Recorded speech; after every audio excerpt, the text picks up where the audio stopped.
नमस्कार. जनसेवा आयुर्वेदामध्ये आपलं स्वागत आहे. आजार कोणताही असू द्या, एक वेळ जरूर भेटा. कॅन्सर असेल, शुगर असेल, BP असेल, गुडघेदुखी, टोंगळीदुखी, ॲसिड, गॅसचा प्रॉब्लेम, ॲसिडिटी, टोंगळीदुखी, पित्त आणि मूळव्याध, फिशर, भंगदर अशा अनेक प्रकारचे जे आजार आहेत, केवळ महाराष्ट्रामध्ये गोळ्या घेऊन ॲलोपॅथिकच्या औषधभर गोळ्या खाण्याचा हा कार्यक्रम चालू आहे रोगीचा.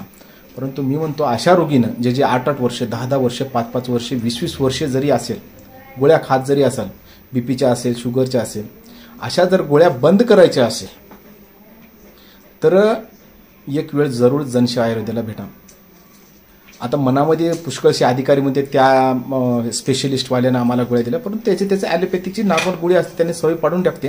परंतु आपल्याकडे टॉप गोळ्या आता चांगल्या प्रकारे रिसर्च केलेलं औषध आहे. त्याच्यामुळे चांगल्या प्रकारे तुमच्या जोपर्यंत तुम्ही येत नाही तोपर्यंत तुम्हाला समजत नाही. तर्क वितर्क जे आहे तो इथं येऊन नंतर लावूया आपण. आज आमच्याकडे जे रोगी आहेत त्यांचं नाव वगैरे काही सांगणार नाही, कारण गाव वगैरे सांगणार नाही. परंतु त्याला जे कॅन्सर आहे, गालेला त्वचाचा कॅन्सर आहे मधामधून, तर त्याला पहिली स्टेप आहे, पहिले स्टेज आहे. आणि याच्यापूर्वी त्यांनी कुठेतरी गेले ते काय नाही. तर काय सांगा बरं, आता बोला बरं, कुठं कोण्या दवाखाना गेले होते? हां, तुम्ही बोलता का? तुम्ही बोला, त्याला बोला, लक्ष दे, बोलाय ना. हां, बरं. तिथं तुम्ही चेक केल्याच्या नंतर किती तिथं म्हणजे काय म्हणले त्यांनी? कॅन्सरचा प्रॉब्लेम आहे. हो, पण काही गोळ्या औषध वगैरे काही घेतली असेल ना? गोळ्या वगैरे दिले. हां, त्यांना काही कमी झालं नाही. हो, झालं नाही की नाही? किती दिवसापूर्वी गेले होते तुम्ही? 10 दिवस झाले. 8-10 दिवसापूर्वी. फक्त त्याच्या पूर्वी नाही गेले समजा? 8-10 दिवसापूर्वी यायला जे त्रास व्हायला होता समजा.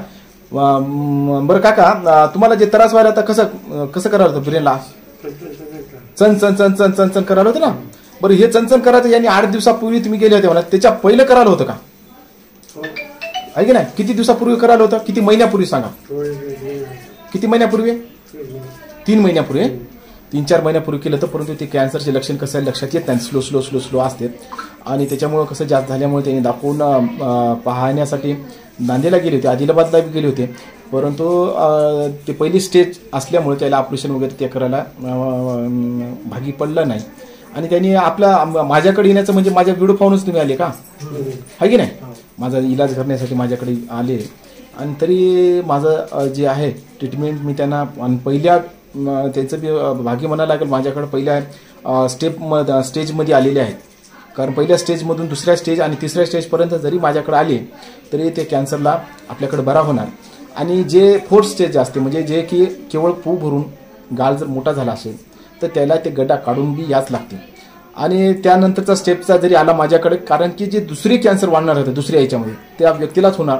दुसरे जेव्हा कॅन्सर वाढणार ते वाढू देणार नाही, आणि जे कॅन्सर आहे ते बी कॅन्सर कमी होणार एवढं आपल्या याच्यामध्ये. आणि ते बी नैसर्गिक प्रकारे, हे दाढ काढायची गरज नाही किंवा ऑपरेशन करायची गरज नाही.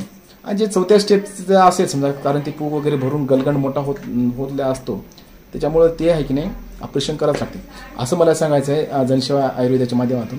आणि जे लोक दातं पाडाले, डोळ्याचं ऑपरेशन करायले, केसाचं हेअर ट्रान्सप्लांट करायले, किंवा गुडघे ट्रान्सप्लांट काढाले, किंवा लिव्हरचं फॅटी लिव्हर वगैरे काही असेल, किंवा लकवा बिमारी येऊ नये, अशा प्रकारे अनेक बिमारी येऊ वाटत नसेल तर माझ्याकडे इलाज घ्यायचा. आणि ज्याला रोग लागलेला असेल तर त्यांनी याचा आपण पाहत राहा जनसेवा आयुर्वेदा. धन्यवाद.